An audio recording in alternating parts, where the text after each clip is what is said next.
So, Lone Rider here, and I want to talk about my custom bike frame. Now, this is the only bike I built so far, and it was the first one, obviously. But there's some features on here that I think are very interesting from a perspective of somebody who's an avid cyclist and has been riding for a while. And I kind of knew what I wanted when I built this. I didn't just say, "Oh, cool, let me build a bike." I had a very particular idea, and what I wanted was what I would call racing bikes for the rest of us. What I wanted was a bike that had the aesthetic of a traditional road racing frame, but that just gave you a few more options. And in this case, those options come in the form of clearance for wider tires. This bike has 32 millimeter tires on it, so 700 by 32.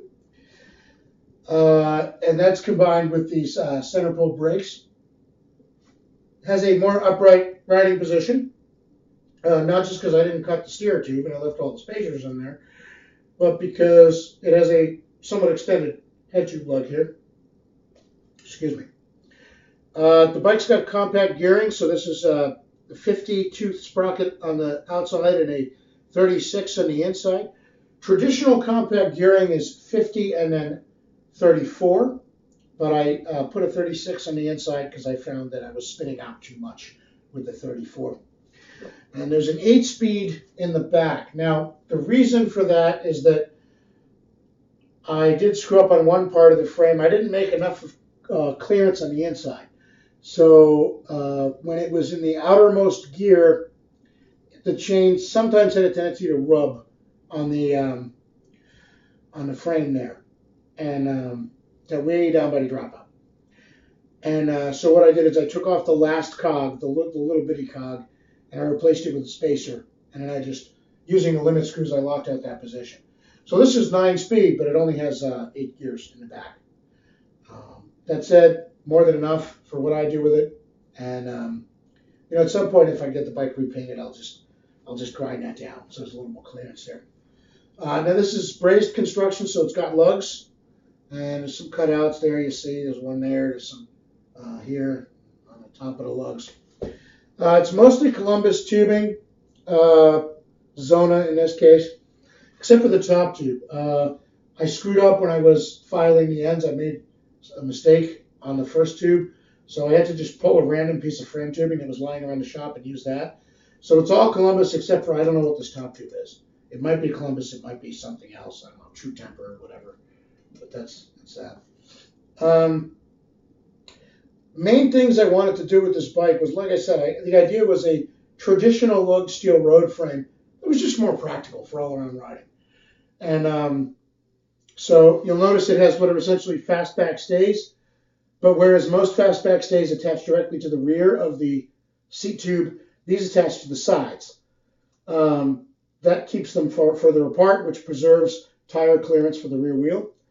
And the rear wheel, in this case, also has a 32 millimeter tire. Then I used old school center pull brakes. Those allow you to open it up a little more so you can get the tires in.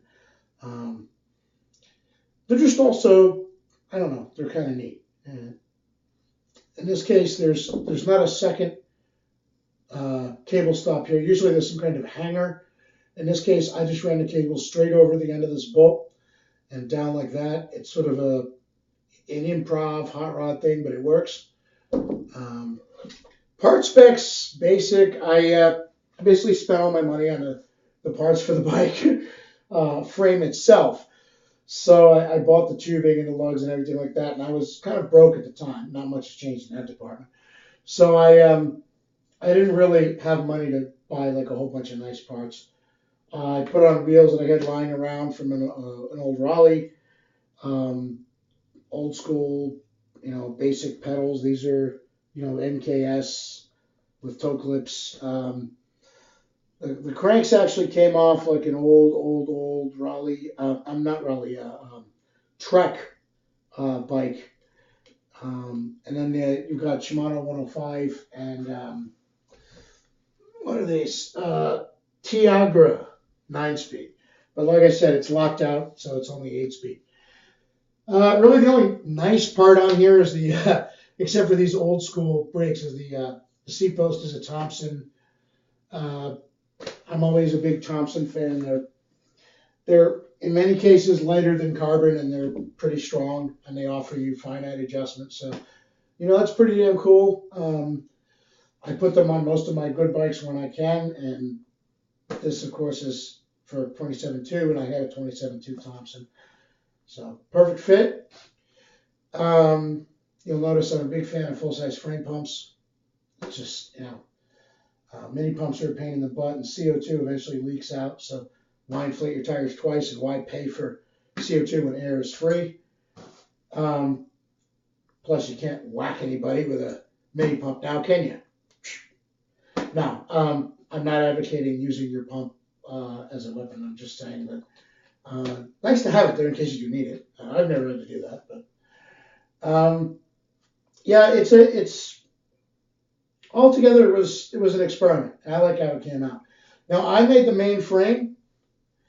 My friend Steve, who runs the bike shop, he did the fork blades and the little brazons for the cables. I wasn't sure I'd be able to do those. The problem with the fork blades is you buy them straight and then you have to actually bend them by hand. And I wasn't sure I'd be able to get the right curvature or get it to match.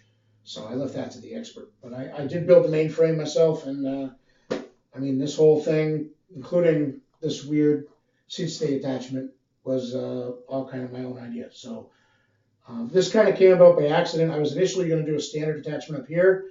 And then I realized that,